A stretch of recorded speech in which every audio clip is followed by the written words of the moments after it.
kehidupan sehari-hari, kita akan bertemu dengan berbagai tipe manusia. Ada yang rendah hati dalam pengetahuan, ada pula yang tampak sangat yakin dengan apa yang ketahui. Keyakinan seringkali disalahartikan sebagai kebijaksanaan, padahal kebijaksanaan tidak selalu berbicara paling keras dan tidak selalu merasa perlu untuk terlihat benar.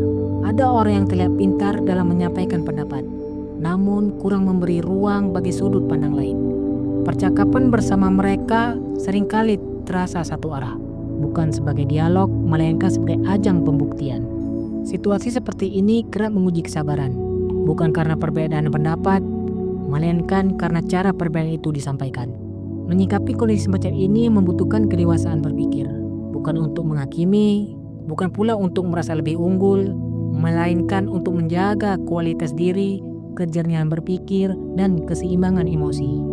Karena tidak semua percakapan harus dimenangkan, tidak semua pendapat harus diluruskan, dan tidak semua sikap orang lain perlu kita bawa sebagai beban. Dengan pendekatan yang tepat, kita dapat tetap bersikap profesional, tenang, dan berkelas, tanpa kehilangan prinsip maupun kehilangan batin. Berikut 5 cara menyikapi secara profesional dan elegan. Pertama, mengendalikan respon adalah bentuk kecerdasan. Ketika seseorang berbicara dengan keyakinan penuh, terkadang bukan kebenaran yang ingin ia sampaikan, melainkan kebutuhan untuk diakui. Dalam situasi seperti ini, reaksi emosional hanya akan memperkeruh keadaan. Orang yang matang secara emosional mampu membedakan kapan perlu menanggapi dan kapan cukup memahami. Mengendalikan respon tidak berarti mengalah. Ia menunjukkan bahwa kita tidak membiarkan emosi menentukan arah sikap kita. Ketegasan yang tenang selalu lebih dihormati daripada reaksi yang terburu-buru. Kedua, mendengarkan secara objektif dan berjarak. Mendengarkan adalah bagian dari komunikasi yang sehat, namun mendengarkan tidak sama dengan menyetujui. Sikap objektif memungkinkan kita menerima informasi tanpa harus menyerap semuanya sebagai kebenaran pribadi. Orang yang profesional tahu bahwa tidak semua pendapat perlu diluruskan dan tidak semua pernyataan perlu ditanggapi. Dan menjaga jarak emosional, kita dapat menilai situasi dengan lebih jernih dan menghindar diskusi yang tidak produktif. Ketiga, menetapkan batasan yang jelas dan sehat. Salah satu tanda kedewasaan adalah kemampuan menetapkan batasan, baik dalam pekerjaan, pertemanan, maupun percakapan. Ketika diskusi tidak lagi membawa manfaat, menarik diri secara sopan adalah pilihan yang bijaksana.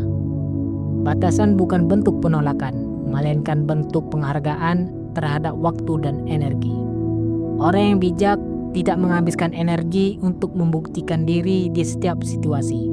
Ia memilih fokus pada hal-hal yang benar-benar bernilai. Keempat, membiarkan kualitas terlihat melalui sikap. Kompetensi sejati jarang membutuhkan pembuktian verbal. Ia terlihat dari cara seseorang bersikap, bekerja, dan mengambil keputusan.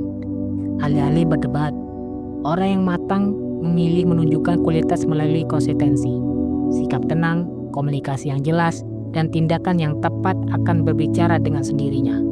Pendekatan ini tidak hanya lebih elegan, tapi juga lebih efektif dalam jangka panjang. Kelima, menjaga kerendahan hati dalam setiap situasi.